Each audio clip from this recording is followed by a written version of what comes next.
everybody, and welcome back to the channel. In today's video, I'm going to show you how you can download a repository from GitHub. So the steps are very easy, so without further ado, let's get started. First, you're going to head over to github.com, and then from here, you're going to make sure that you are logged in or you already signed up to an account.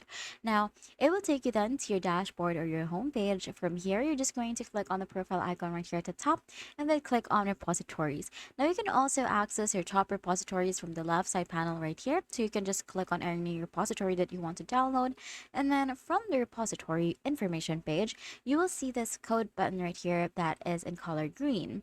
You're just going to click on that and then you're going to click on download zip. Now once you click on it, it will then download the whole file of your repository. So you can see it right here, and then all of your files will be included in here. And that's it. That is how you can download a whole repository in GitHub. If this video helped you, please don't forget to like the video and subscribe to the channel for more videos like this.